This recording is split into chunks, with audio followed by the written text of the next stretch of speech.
Savior, like a shepherd, lead us. Much we need thy tenderest care. In thy pleasant pastures feed us. For our use thy folds prepare.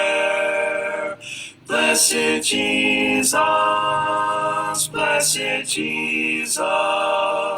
thou hast bought us, thine we are. Blessed Jesus,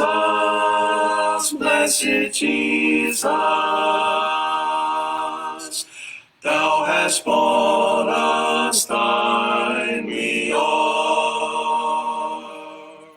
We are thine, do thou befriend us, be the guardian of our way. Keep thy flock from sin, defend us, seek us when we go astray. Blessed Jesus, hear, oh, hear us when we pray. Blessed Jesus,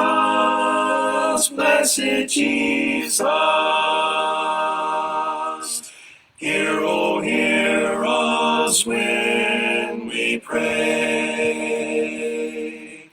Thou hast promised to receive us, poor and sinful though we be. Thou hast mercy to relieve us, grace to cleanse and power to free. Blessed Jesus, early let us turn to thee. Blessed Jesus,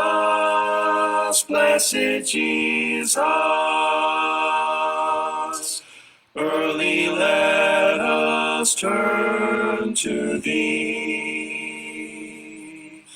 Early let us seek thy favor.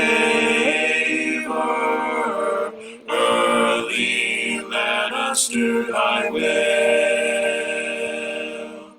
Blessed Lord and only Savior, with thy love our bosoms fill. Blessed Jesus, thou hast loved us still. Blessed Jesus,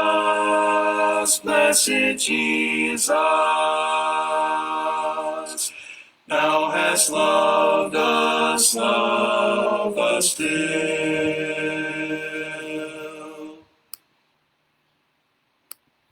Magandang hapon po mga kapatid, na imbang malam, kabsat, mahayong hapon mga kaisunan, mayapagat manapon kareng kapatad at kakalaguran. Kanina po, nagsimula po ko dun sa live na nawala, kaya nagsimula po tayo muli. Tayo po ay nagpapasalamat, siyempre sa Diyos. Tayo po ay nagpapatuloy po sa gawain ito ng pangaral po sa dalang beses po sa isang araw, alas 4 at alas 8 ng gabi. Mamaya po, isisimulan natin ang pangalang bahagi na aklat po ni Isaiah chapter 40 up to 66. Yan ang pangalang bahagi. Yan ang bahagi po ng Babylon. Yung chapter 1 hanggang chapter 39, yung po yung bahagi ng Syria. So sa ating pong paksa po ngayon, ito po isang napapanahong paksa rin sapagkat tayo po ay lahat ng mundo actually. Tayo po ay nasa hawak po tayo ng pandemic na tinatawag na COVID-19. At halos lahat po ng mga bansa, wala pong, halos kakaunti lamang po kung bibilangin natin ang hindi gaanong naapektuhan ng pandemic na ito. Halos lahat are adversely affected by this pandemic. Kahit na po ang US na pinakamalakas at pinakamayamang bansa sa buong daigdig, sila po ay apektado. Actually, mas marami po ang kailang may sakit na, sa COVID at marami na rin pong namatay kumpara po sa atin. So tayo po ay nasa isang sitwasyon na kung sasabihin po natin, we are down. Kumpara po sa nakarang panahon bago po dumating itong COVID-19. Pero tayo po mga Kristiyano, ay walang ibang inaasahan kundi ang Diyos. God is our only true hope, kung tutusin. Nakikita po natin kung tayo po iasa sa ating pamahalaan, hindi niya matutugunan ang lahat ng suliranin ng ating bansa. Kaya kakaunti lang po ang ating pananalapi, di ba? So dito po sa ating pag-aaral, ito'y makakatulong po sa ating perspektibo bilang mga Kristiyano. At kung di po tayo Kristiyano, dito natin makikita ang kahalagahan na tayo sumunod sa Ebanghelyo ng ating Panginoon. Sapagkat kung tayo po hindi Kristiyano at tayo po mamamatay sa COVID-19, wala tayong pag-asa. We will die hopeless. Tayo po ay naghihintay na isang kakilakilabot na paghukom ng Diyos. Dito po sa Hebreo, chapter 13, verse 5, ito po isang talata nagbibigay sa atin kung saan nanggagaling ang tunay na pag-asa, mga kapatid. Saan nanggagaling ang tunay na pag-asa? Ito po ay nanggagaling sa tao. Malam po ninyo sa ating pag-aaral po sa Isaiah, napapatunayan po natin sa mga hari ng Juda na sila yung maasa po sa mga kapangyarihan ng tao at talagang wala silang maasahan. Ano po? Ang Diyos lamang talagang kailang pwedeng asahan. Dito po sa Hebreo, sa 13 kapitulo, dito po sa 5 talata, ito po ang ating mababasa. Umiwas kayo sa pag-ibig sa salapi at kay masiyahan na kung anong mayroon kayo, sapagkat sinabi niya, sa namang paraan ay hindi kita iwan o pababayaan man. Ito po isang maliwanag na pangako sa atin ng Diyos sa kanyang mga anak, sa mga Kristiyano, na hindi tayo pababayaan ng Diyos. Sabi nga po sa Psalm 23, the Lord is my shepherd, I shall not want. Yan po ay nagpapakita ng proteksyon at provisyon na galing sa Diyos. Kung minsan tayo po ay dumadako sa ating buhay na tayo po ay parang wala ng pag-asa. Sasabihin po ng mga Amerikano, when chips are down. Sabihin, parang wala ka ng pag-asa. Ikaw ay bumabagsak sa buhay mo na parang wala ka ng pupuntahan. Halimbawa, nawalan tayo ng kayamanan. Nawalan tayo ng pag-aari. We lose our wealth. We lose our properties. So, paano para? Minsan, nasusunugan tayo. Yun, sabi nga po ng kasabihan, mas mabuti para pinagnakawan ka kaysa nasusunugan ka dahil wala nang matitira sa'yo. Kapag may mga baha at kung may kalamidad, halimbawa may bagyo, nakita po natin yung malakas na bagyong Yolanda noong 2013 na winasak niya ang halos malaking bahagi ng ating bansa. Maraming mga tao namatay, maraming tao na walan ng pag-aari. Ako po'y nakapunta roon. Halos ilang linggo lang, after 2 weeks, nakarating ako doon sa Tacloban City at nakita ko ang kalunos-lunos na kalagayan at ang amoy ng mga bangkay. So yun po, kung kayo po'y nadoon, talagang mawawalan kayo ng pag-asa, di ba? Maraming mga tao ang nakita nating talagang malungkot at tumiyak dahil nawalan sila ng mahal sa buhay. O kaya, nawawalan tayo ng trabaho. Pag nawalan ka ng trabaho, malaking problema yun. Dahil yung pangangailangan mo sa araw-araw, hindi naman po nawawala yon.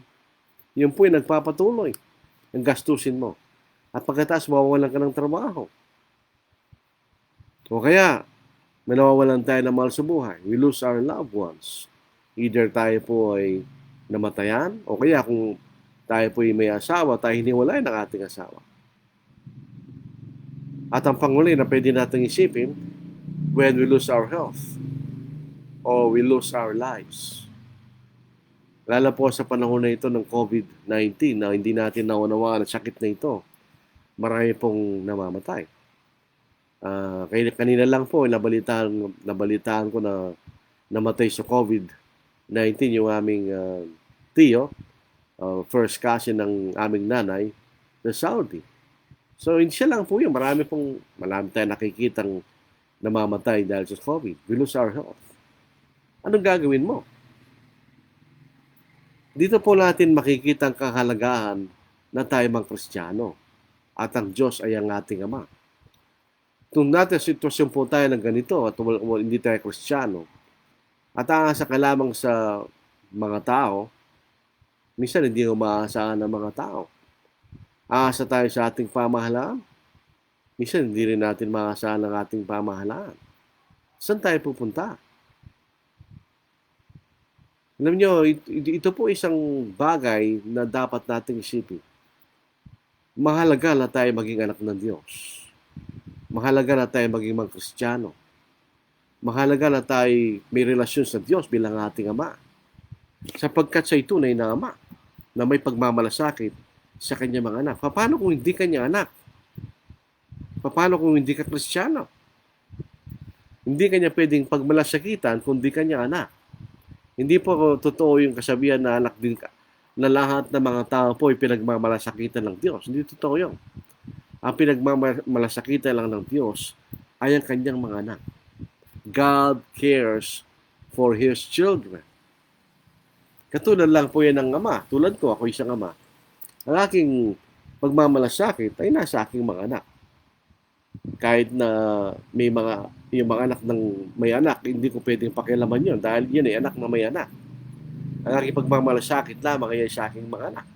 Ang aking probisyon, ang aking pag-aari ay sa aking mga anak lang. Gayon din ang Diyos.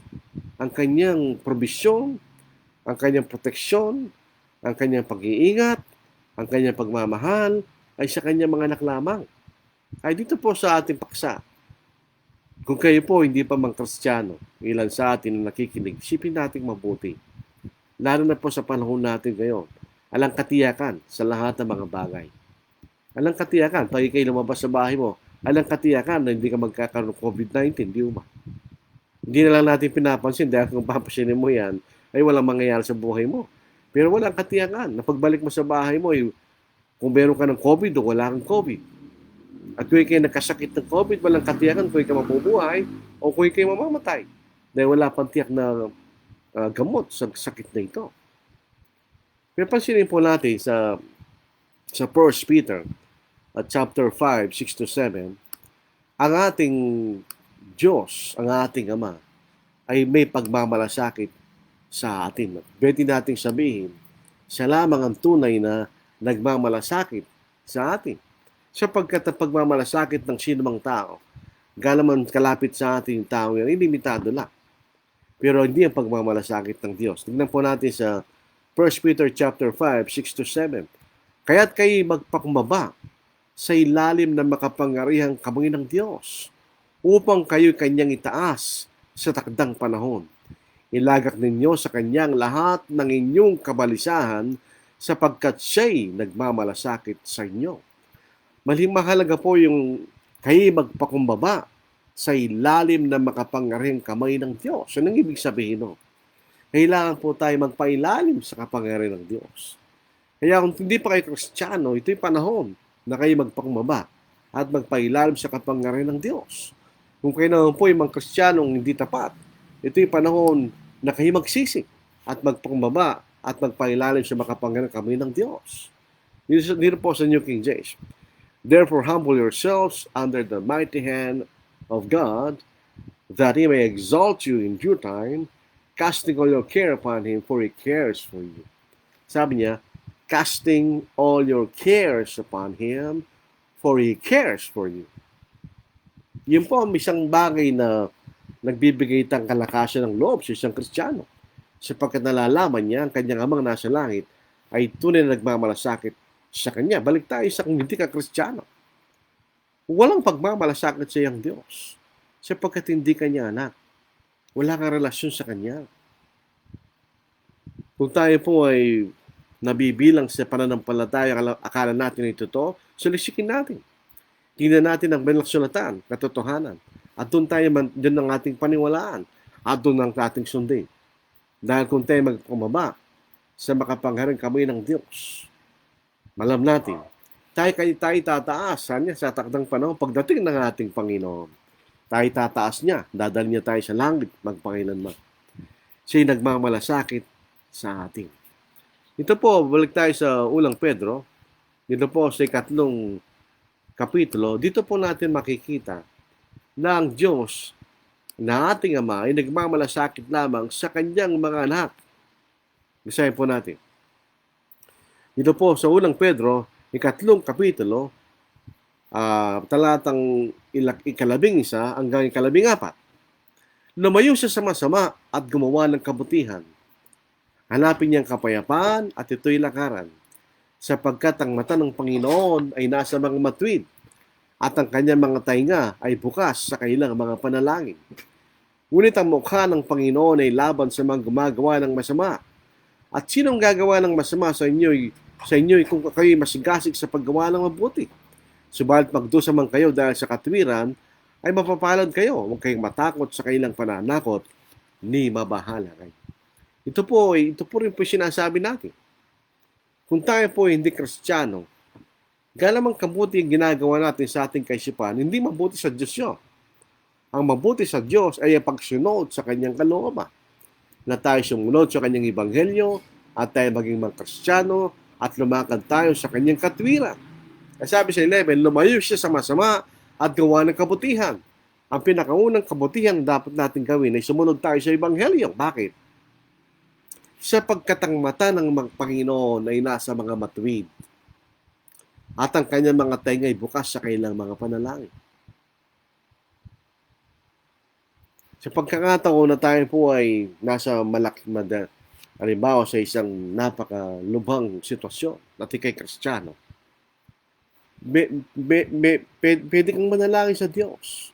Pwede mong ilagak sa Kanya ang iyong damdamin at ang iyong kabalisaan at ang iyong pangangailangan. At ang Diyos ay nakikinig sa ating mga panalangin. Ang Diyos ay nakikinig sa ating mga daing kung tayo Kanyang mga anak. Subalit kung di tayo anak ng Diyos, ngunit ang mukha ng Panginoon ay laban sa mga gumagawa ng masama. Ang kaisipan po ng tao sa salitang masama, kung kayo pumapatay, kung kayo nagnanakaw, hindi yan ang masama sa Diyos.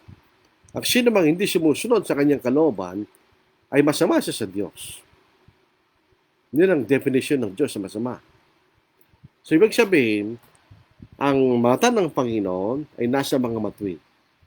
Ang mata ng Panginoon sa mga Kristiyano. Ang tainga ng Panginoon ay bukas sa mga panalangin ng mga Kristiyano. Ito ay kanyang mga anak.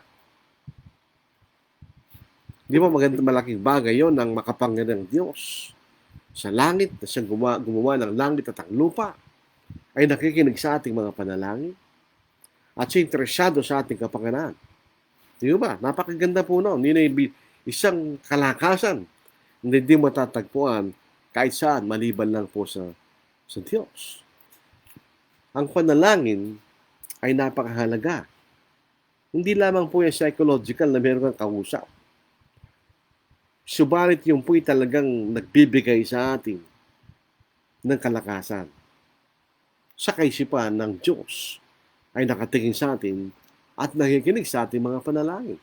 Dito po sa Mateo chapter 26 verse 41. Yung mga lagad ng ating Panginoon, dinala, tatlo yun eh. Dahil po sa pagod ng mga pangyayari sa araw na yon, tuloy-tuloy po kasi yun eh. Nagkaroon ng Passover, pagkatapos ay si Judas ay ikinayla niyang Panginoon, at ang Panginoon po ay nanalangin sa ganda ng Gethsemane at siya hinuli ng mga sundalong mga Romano. o ng mga Hudyo, tsaka mga Romano. Sila po'y napagod. Ari sila rin po'y nanlulumo. Sabi niya, magpuyat kayo at manalangin upang huwag kayong pumasok sa tukso. Sa totoo, ang spirito ay ibig, ngunit mahina ang laman. Watch and pray, lest you enter into temptation. The spirit is indeed willing, but the flesh is weak. Ang panalangin ibibigay sa atin ng kalakasan na buhat sa Diyos. Hindi tayo nanalangin at nakikinig yung pader, hindi. Tayo nanalangin, nakikinig sa atin ng Diyos. At sa buong kanyang pagmamalasakit, ay interesado siya sa atin.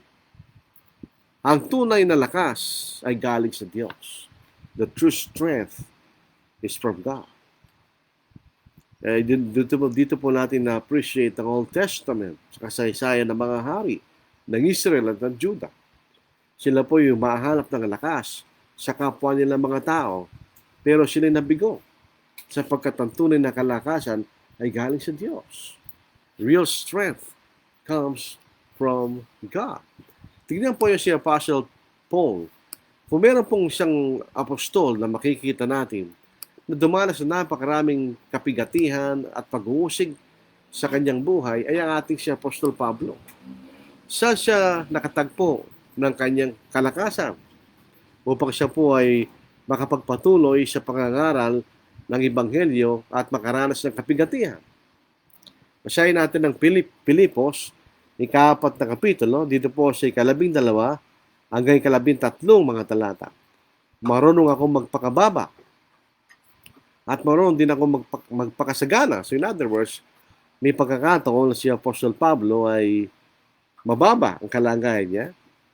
Meron din pagkakataon na sagana ang kalagayan niya. Sa bawat bagay at sa lahat ng bagay, ay natutunan ko ang lihim sa kabusugan at maging sa kagutuman at maging sa kasaganaan at maging sa kasalatan. So paanong paraan na si Apostle Paul na naranasan niya yun ay siya po ay nagpapatuloy at nagpapatuloy na may kalakasan.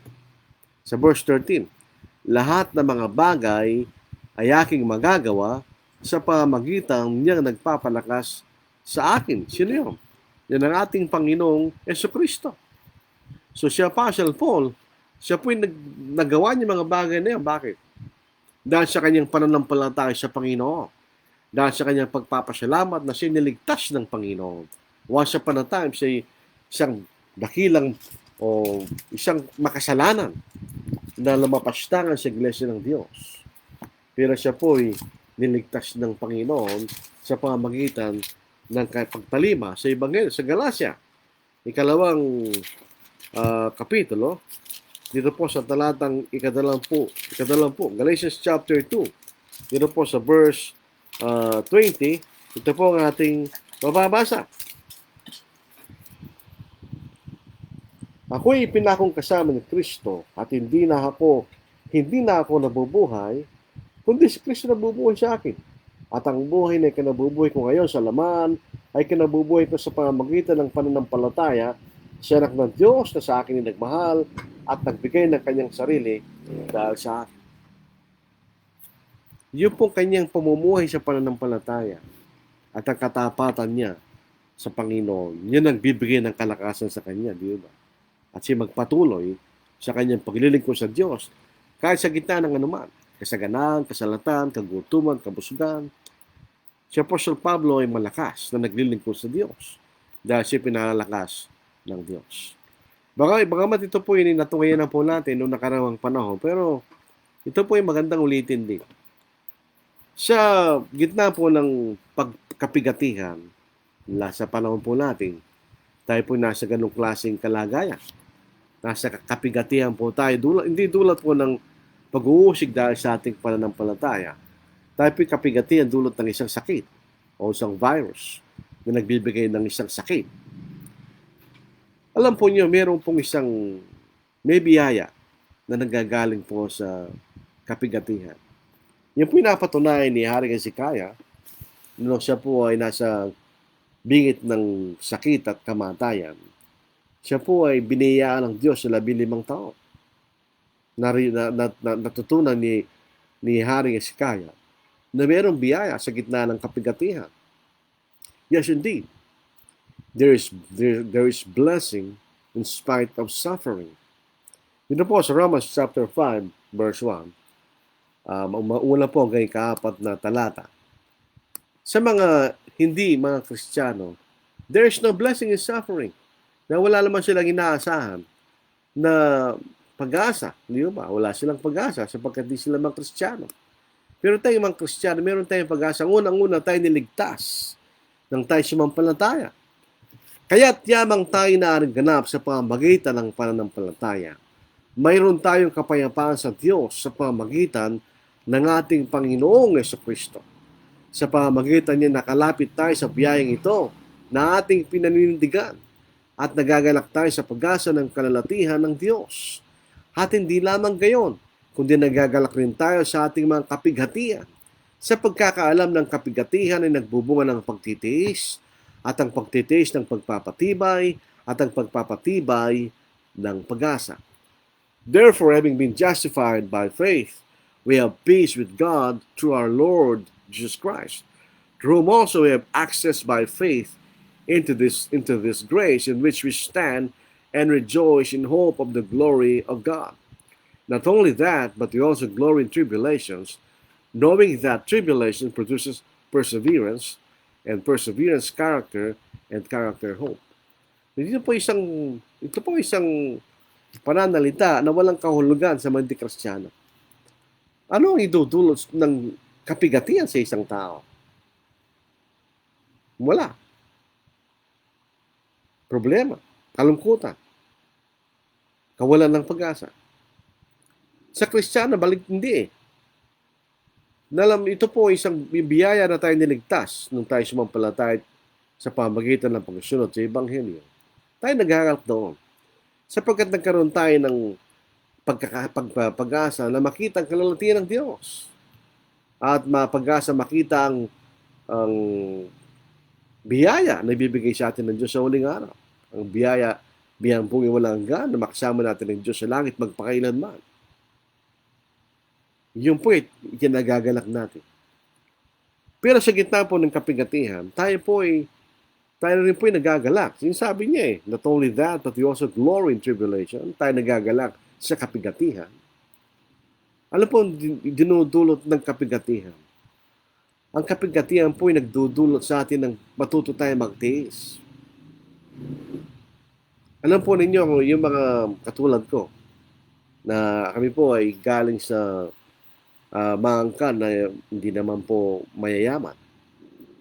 Kami po particular po sa aking pamilya, aking mga magulang, hindi sila mayaman. Kung talagang wala silang kayamanan. Pero nakaranas po kami ng kapigatihan nung kami lumalaki. At yan, gulo sa amin ng kaisipan na ayaw na naming maranasan itong kapigatihan na ito. So kami po ay nagsumikap, nag-aaral na mabuti. Sa katotohanan, hindi na po walang po pinagmayabang. Pero ako yung nakapag-aaral sa pinakamahal na eskwela sa buong Pilipinas. Na wala naman kaming pera dahil sa pagsusumikap. Yun ang dinudulot ng pagsusumikap, anong kapigatihan. Ito yung nagdudulot sa iyo ng pagtitiis. At nagdudulot sa iyong kaisipan na makakita ka ng pag-asa. Dahil ang pinag-uusapan noon sa amin ay kahirapan, ang pag-asa naman wala ka doon. Susunod talaga nasa kasadlakan mong kikawawang buhay mo noon. So pag ikay nagtitiis, ito yung nagdudulot sa iyo ng katatagan, karakter. At kapag kaya nadulot sa iyo, ikay magkakaroon ng pag-asa. Totoo yan sa physical, totoo sa spiritual. Kapag tayo po ay dumadanas ng kapigatian sa ating spiritual na buhay, o dahil dumadanas na yung kapigatian, dahil tayo mga Kristiyano, tayo po ay nagtitiis. Natuto tayo magtiis. At pag natuto tayo magtiis, lalo tayo naging tapat sa Diyos. At pag naging tapat tayo, lalo tayo lumalapit sa ating pag-asa. Di ba? Sapagkat yan ang dahilan bakit tayo liligtas ng Diyos. Pag nakakaranas po tayo ng kapigatian sa mundong ito, nagbibigay sa atin ng kaisipan, ayaw nating manatili dito. Sino gustong manatili sa isang mundo na punong-puno ng sakit, ng kapigatihan, ng digmaan, ng kamatayan, ng kaguluhan? Sino gustong tumira dito? Kaya lang tayo nandito dahil nandito tayo. Pero kung bibigyan ka ng pagpipili, gusto mo sa langit, di ba? Nawala na yung mga bagay na ito sa langit. Nawala na mga luwas sa mga mata. Wala na. Wala lang kalungkutan. Wala lang kamatayan. Wala lang sakit. Ganyan. Ang kapigatihan dito sa mundong ito nagtutulong sa atin na lalo tayong umawak dun sa pag-asang yun. Sa pamagitan ng katapatan sa Panginoon. At ang kapigatihan na naranasan natin ay lalong nagugudyok sa atin na maging tapat. At tayo umawak ng mabuti sa angkla ng pag-asa kanya. The anchor of hope na walang iba kundi ang ating pananampalataya sa ating Panginoon. So yun po makita natin, suffering should bring benefits kung tayo po Kristiyano. Yung mga taga-sanglibutan, wala. Pasinin po yun na pumutok ang mga pinatubo. Nawala lahat. Itong Mabalacat City na ito, yung hilagang bahagi niya, nawala yan, nabura sa mapa. Yung mga bahay na tabunan. Walang natira. Alam mo yung maraming tao na sira ng ulo. Bakit? Sapagkat ang pag-asa niya nakalagay sa kailang mga pag-aari. At pag nawala yung pag-aari nila, saan pa sila aasa? Minsan umiikot ang utak nila. Pero kung Kristiyano ka, nawalan ka lang ng pag-aari. Pero hindi nawala yung pag-asa mo sa buhay na wala hanggan. Pwede mong hanapin uli yung pag-aari mo sa pagsusumikap sa buhay. O kahit hindi mo na matagpuan muli, pero doon pa rin ang pag-asa mo, di ba? Sa gitna po ng ating kapigatihan, ang biyaya ng Diyos ay sapat sa atin. God's grace is sufficient for us. Yan ang dakilang pribileyo na maging anak ng Diyos. Na wala kung hindi ka Kristiyano. God's grace is sufficient for us. Alam mo siya, Apostle Paul, alam po niyo, siya isang dakilang apostol. Kung tutuusin, kung ang pinagbabasihan po ay ang mga bagay na kanyang ginawa. At siya'y pinagkatiwala, napakaraming pagpapahayag, kaya napakarami niyang sulat. Siyang pinakamaraming sulat sa Bagong Tipan. Siya po ay maaaring dumating sa punto ng siya maging mapagpalalo. Sapagkat siya'y tao lang. Maaaring siyang tuksyon ng Diablo at siya maging mapagpalalo. Tingnan niyo si Aring Ezekias. Nang siya'y gumaling at maraming bansa nagbigay ng kalob sa kanya, siya naging palalo. Nakalimutan niyang Diyos ang naging dahilan sa kanyang pagkagalingan at ng kanyang biyaya. Dito po sa Pangalang Korinto, 12 kapitulo, sa talatang 7 hanggang 10. Lalo na dahil sa kalabisan ng mga pahayag, kaya't upang ako'y huwag magyabang ng labis, binigyan ako ng isang tinik sa laman, isang sugo ni Satanas upang ako'y saktan, upang ako'y huwag magmalaki ng labis. 3 ulit ako nanalangin sa Panginoon tungkol dito na lumayo sana ito sa akin. Subalit sinabi niya sa akin ng aking biyaya ay sapat na sa iyo, sapagkat ang aking kapangyarihan ay nagiging takdal sa kahinaan. Ako'y lalo nagmamalaki na may galak sa aking kahinaan upang kapangyarihan ni Kristo ay manatili sa akin. Kaya alang-alang kay Kristo ako'y nasisiyahan sa mga kahinaan, paglait, kahirapan, pag-uusig, mga sakuna, sapagkat kapag ako'y mahina, ako ay malakas. Mahirap maintindihan nyo. Paano ka nagiging malakas kung ikay mahina? Pero kung iisipin natin na ang ating lakas ay galing sa Diyos, at kung tayo po'y nasa sitwasyon ng kahinaan, ang Kristiyano po'y lumalapit sa Diyos. At siya nagbibigay sa kanya ng kalakasan. Kaya itong tinik sa laman na ito, na binigay, na nakabit kay Pablo, sabi ito'y sugo ni Satanas. Hindi ito kagagawa ng Diyos. Ito po'y nagsilbing paalala sa kanya na huwag siyang magpalalo. Gaya lang siya pinagkatiwala ng Diyos, napakaraming pahayag kanya. Kung si Pablo, kung yung tinig na yun ay na kay Pablo, palagi siyang umaasa sa Diyos. Palagi siyang lumalapit sa Diyos. Di ba yun ang katotohanan? Pag tayo po ay nasa sitwasyon ng kahinaan, saan tayo lumalapit? Kanino? Sa Diyos. Kung saan nga si Kaya, ay sinabihan ni Apostle ni Prophet Isaiah na ayusin mo lang yung isang bayan sapagkat ikay mamamatay na kanya. Saan siya lumapit? Sa Diyos. Siya lamang ang pwede nating lapitan, di ba? Ganito si Apostle Paul. Kaya sabi ng Diyos, ang aking biyaya ay sapat na sa iyo, sapagkat ang aking kapangyarihan ay naging sakdal sa kainahan. When we rely on God, then we are strong. Di ba? At ito'y, kaya nga po hindi nalis ng Panginoon yung tinik kay Apostle Paul. Tandaan po natin, ang biyaya ng Diyos ay sapat sa atin. Kahit anong pagkakataon nasaan tayo, ang kabiyaya ng Diyos ay sapat sa atin sapagkat siya makapangyarihan ng Diyos. Kumisan, tayo po'y dumadaan ng pag-uusig dahil sa ating mga kakulangan. Hindi tayo nagiging tapat, katulad ng dapat tayo maging tapat. Nalilimutan natin ang Diyos sa ating buhay kapag tayo nagtatagumpay. Kapag hindi pa tayo nagtatagumpay, tayo nananalangin sa Diyos sa tayo magtagumpay. Pag nagtagumpay tayo, nalilimutan natin kung sino nagbigay sa atin ng tagumpay. Pag may sakit tayo, tayo nananalangin sa Diyos.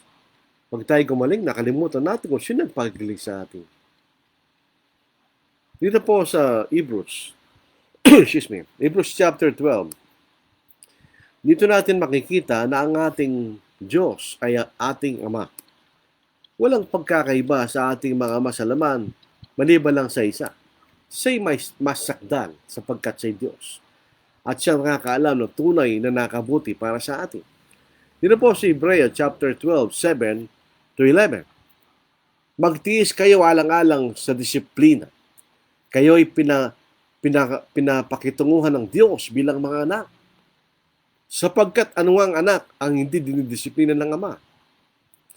Ngunit kung kayo hindi dinidisiplina na siyang maranasan ng lahat, kung gayon kayo'y mga anak sa labas at hindi mga tunay na anak. Bukod dito tayo nagkakaroon ng mga ama sa laman upang tayo disiplinahin at sila'y ating ginagalang. Hindi ba dapat na tayo lalong pasakop sa Ama ng mga espiritu upang tayo mabuhay? Sapagkat tayo kanilang dinidisiplina ng maikling panahon ayon sa kailang minabuti. Ngunit dinidisiplina niya tayo halang-alang sa kabubuti natin upang tayo makibahagi sa kanyang kabanalan. Subalit ang lahat ng disiplina sa kasalukuyan ay tila hindi kanais-nais kung masakit. Subalit sa inaharap ay magdudulot ng mapayapang bunga ng katwiran sa mga nasanay sa pamamagitan nito. Paano tayo dinidisiplina ng Diyos? Hindi sinabi. Pero siya sa mga bagay na tayo po'y dinidisiplina ng Diyos sa pamamagitan ng kanyang salita. Kapag tayo po'y nagkakasala at tayo nakakarinig ng salita ng Diyos, ito'y mabisa pa mas matalim pa sa tabak na may dalawang talim. Talagang mararanasan mo sa iyong puso ngayong pagkakasala pag narinig mong salita ng Diyos. Sapagkat yan ang gamot sa iyong pagkakasala. O maaaring tayo dadanas ng kapigatian sa ating buhay upang tayo bumalik sa Diyos at bumalik ang ating pag-aasa na tayo muling umaasa sa Diyos at hindi sa ibang mga bagay. Minsan, pagka tayo mga Kristiyano, tayo nananalangin na sana magkaroon tayo ng masagalang pamumuhay. Kung minsan, binibigay sa atin ng Diyos. Pero kung minsan, ninakabuti sa atin. Dahil nakasama, lumalayo tayo sa Diyos. Kaya makikita po natin, ang Diyos po ay ating Ama. Tayo pinapalo ng ating Ama. Kung tayo po'y nagkakamali, nagkakasala. Kung tayo unti-unting lumalayo sa ating Ama, binibigyan tayo ng paalaala ng ating Amang nasa langit. Sa paano niya ginagawa, hindi natin alam. Kung paano tinutulungan tayo ng Ama sa paraan na siya lamang nakakaalam. Yung tinatawag nating providence of God. Yan po'y totoo. Naranasan ko na yan bilang isang mangangaral. Kung ikaw po isang mangangaral, hindi ka katulad ng ordinaryong ama na mayroong secular na trabaho. Nakaramihan ito ay mayroong financial security. Katulad po ng aking mga kapatid. Dalawa po sa aking mga kapatid ay mga inihero. So sila ay mas mayroong financial security kaysa sa akin kapag ako'y mangangaral. Ako'y maasa sa Ebanghelyo ng ating Panginoon. Pero ako'y buhay pa rin. Ako'y buhay pa rin. Ako'y umusad pa rin sa buhay na ito. Nagpapatuloy na mabuhay. Sino nagbibigay noon? Ang Diyos. Siya nagbibigay sa atin ng lahat. Sa Kanya lamang nagagaling ang lahat na mayroon tayo. Kaya kuminsan nakalimutan natin yon. Kaya tayo po'y pinagbibigyan ng ating Diyos. Alam po niyo ang iglesia. Kaya nandito ang iglesia. Hindi po ito lugar na tayo pasahin. Hindi ito lugar na bigyan tayo ng katiwasayan. Hindi. Ang iglesia po, ang ating pagsamba, ito ay ospital ng ating mga kaluluwa. Dito natin pinalalakas ang ating pananampalataya kung tayo nagkukulang sa ating pananampalataya. Dito po, winawasto ang ating mga pagkakasala kung tayo nagkakasala sa pamagitan ng salita ng Diyos. Kung tayo po ay pupunta sa pagsamba para tayo masiyahan, to be entertained, mali ang iyong kaisipan. Ang pagpunta natin sa pagsamba, una-una ito'y pagpupuri sa Diyos. At paghahanap ng kalakasan sa ating mga espiritu sa pamagitan ng salita ng Diyos. Tandaan po natin ang ating Panginoon ay tinukso ni Satanas na siya gutom na sabi niya. Hindi lamang sa tinapay na buboy ang tao, kundi sa bawat salitang lumalabas sa bibig ng Diyos. Yun nagbibigay sa atin ng spiritual na buhay, spiritual nourishment sa ating mga kaluluwa. Yung samplings po, kahit sa gitna ng tayo po'y nagdudusa dahil tayo nagkasala. Ang sabi po sa Old Testament, the way of the transgressor is hard. Kung nagkasala po tayo at nakikita natin ang consequences ng ating pagkakasala, mahirap yun. Pag tayo Kristiyano tayo nagkasala, masikat sa damdamin nyo sapagkat alam natin tayo nagkasala sa Diyos. Kaya sa gitna po nung tayo nagkasala, meron pa rin biyaya doon. Bakit? Kung tayo nagkasala, anong nakikita natin? Anong naranasan natin? Ang kahangalan ng kasalanan. The folly of sin. That's a blessing. Kung ikay nag-iisip at nagkasala ka, at nakita mo ng kahangalan ng pagkakasala, at ikay nagsisi, that's a blessing. Dahil yun ay ilalakas sa kalooban mo na hindi ka na muling magkakasala.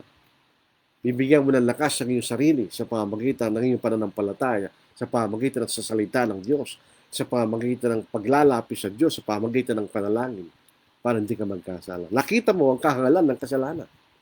Ng kasalanan, nagbibigay lamang ng panandaliang kasiyahan. Laban sa buhay na walang hanggan na pinapangako sa atin ng Diyos. Tingnan niyo mga kapatid, pag binuksan natin ng ating kaisipan, blessing. Ang Diyos lamang talaga ang tunay na biyaya. He is our only true hope. Siya lamang ang tunay na ating pag-asa. Alam dito sa pagkakataon na ito, gusto kong balikan ang Lucas chapter 15, 12 to 14, 24. Ito po yung prodigal son. Dito po sa Lucas, chapter 15, dito po sa 12 talata. Sinabi na nakababata sa kanila sa kanyang ama, Ama, ibigay mo sa akin ang bahagi ng kayamanang naukol sa akin, at hinati niya sa kanila ang kanyang pag-aari. Makaraan ng ilang araw, tinipon ng nakababatang anak ng lahat ng sa kanya, at naglakbay patungo sa isang malayong lupain, at doon nilustay ang kanyang kabuhayan sa maksayang pamumuhay. Na magugulan niyang lahat ay nagkaroon ng matinding taggutom sa lupain iyon, at siya nagsimulang mangailangan. Kaya't pumaroon siya at sumama sa isa sa mga mamayan sa lupain iyon na nagpapunta sa kanya magbukid upang magpakain ng mga baboy. At siya nasasabik na makakain ng mga pinagbalatan na kinakain ng mga baboy, at walang sino mang nagbibigay sa kanya ng anuman. Subalit ng siya'y matauhan, ay sinabi niya, ilan sa mga upahang lingkod ng aking ama ang may sapat at lumalabis na pagkain, ngunit ako rito ay nabamatay sa gutom. Titindig ako at pupunta sa aking ama at aking sasabihin sa kanya, Ama, nagkasala ko laban sa langit at sa iyo. Hindi na ako karapat-dapat na tawaging anak mo. Ituring mo na ako na isa sa iyong mga upahang lingkod. Siya'y tumindig at pumunta sa kanyang ama. Subalit habang malayo pa siya, natanaw siya ng kanyang ama at ito'y awang-awa sa kanya. Ang ama'y tumakbo, niyakap siya at tinagkam. At sinabi ng anak sa kanya, Ama, nagkasala ko laban sa langit at sa iyo. Hindi na ako karapat-dapat na tawaging anak mo. Subalit sinabi ng ama sa kanyang anak, sa kanyang mga lipin, dalhin ninyo rito ang pinakamagandang kasungutan at isuot nyo sa kanya. Lagay niyo siya ng singsing ang kanyang daliri at ang mga sandalyas ang kanyang mga paa. At kunin ninyo ang pinatabang guya at patayin ito at tayo kumain at magdiwang. Sapagkat ang anak kong ito'y patay na at muling nabuhay, siya'y nawala at natagpuan at sila'y nagsimulang magdiwang. Ito po ay isang parable. Ito po isang parable. Ito isang talinhaga. Pero ang po nyo, ito ang summary. Ito ang summary ng Biblia. Ito ang summary ng Ebanghelyo. Yung mga tao po sa sanglibutang ito ay yung sila ay prodigal son. Sila ay lumayo sa Diyos sa kanilang sariling kaisipan. Yung po nangababatang anak sa kanyang kaisipan, mas mabuti na siya lumayo sa kanyang ama at siya mamuhay sa kanyang sarili na malayo sa kanyang ama. At ang makita natin, baliktad sa kanyang inaasahan. Siya po ay wala sa kanyang tamang kaisipan, bata pa yun eh.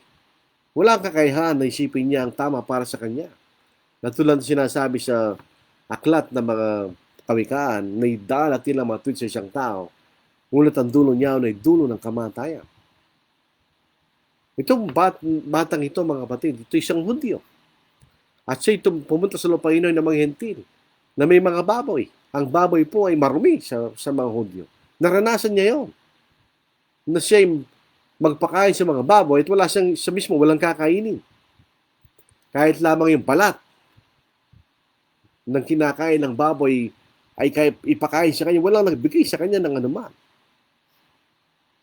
Alam po ninyo yung kanyang kasalanan ay nagbigay sa kanya ng biyaya. Bakit? Siya po ay nagising. Siya'y natauhan sa kanyang pagkakamali. Natauhan siya sa kanyang maling kaisipan. Lumayo sa kanyang ama at gawin niyang kanyang kalooban. Yung mga tao siyang libutan, ganun sila. Hindi nila naunawaan na kailang pamumuhay na hiwalay sa kalooban ng Diyos ay kapahamakan. Kaya nangyayari mga bagay na ito na nakikita na sa ating kapaligiran. Bagamat dito galing sa Diyos. Pero nang nangyayari ito ay para tayo magising at manumbalik sa Diyos. Dito po sa kasalukuyang pandemic na ito, nakita natin ang kawalang kabuluhan ng mga bagay na binibigyan natin ng kabuluhan. Mga material na bagay, nung kwento ng material na bagay, mayroong pagkakataon sa pandemic na ito na mayroon kang pera, wala kang bibilhin sa mga grocery, supermarket, dahil lang umuubusan. Yung mga damit mo, hindi mo na pwedeng gamitin dahil hindi ka na makalabas. Yung sasakyan mo, hindi mo rin pwedeng gamitin dahil hindi ka na makalabas. Walang kabuluhan, di ba? Itong prodigal siya, nagising siya, siya'y natauhan. At siya, ako'y babalik sa aking ama kanya. Kahit hindi na ako karapat-dapat kanya, nakatawagin kanyang anak dahil sa aking kalapastanganan kanya. Ako'y magsisisi kanya. Dito po sa 18. Titindig ako at pupunta sa aking ama at aking sasabihin sa kanya, Ama, nagkasala ko laban sa langit at sa iyo. Hindi lang siya nagkasala sa kanyang ama. Nagkasala rin siya sa Diyos. Hindi na ako karapat-dapat na tawaging anak mo. Ituring mo ako na isa sa inyong upahang lingkod. Ganyan. Siya nagkakaroon siya ng determinasyon na wastuhin niya ang kanyang pagkakamali. Instead na tingnan natin ang COVID-19 na ito sa negatibong paraan, pwede natin tingnan ito sa positibong paraan. Ito ang paraan na pwede tayo magising sa katotohanan na hindi ang mundong ito ang tunay na mundo. Hindi ito. Na mga bagay na binibigyan natin ng kahalagaan ay talagang mahalaga. Sabi nga po ni Solomon, lahat ay walang kabuluhan. Kabuluhan ng walang kabuluhan. Kaya lahat ay walang kabuluhan. Ano lamang ang may kabuluhan? Nung isulat ito ni Solomon, siya matanda na. Dumanas siya ng lahat ng mga bagay, pati pagkakasala. At nalaman niya ang kahulugan ng ating buhay. Ano yan? Kung tayo matakot sa Diyos at sumunod sa kanyang kautusan, sapagkat itong buong katungkulan ng tao. Ginigising tayo. Dapat tayo magising. Gawa ng pandemic na ito, instead na isipin natin ito galing kay Satanas. It doesn't matter kung saan galing ang COVID-19.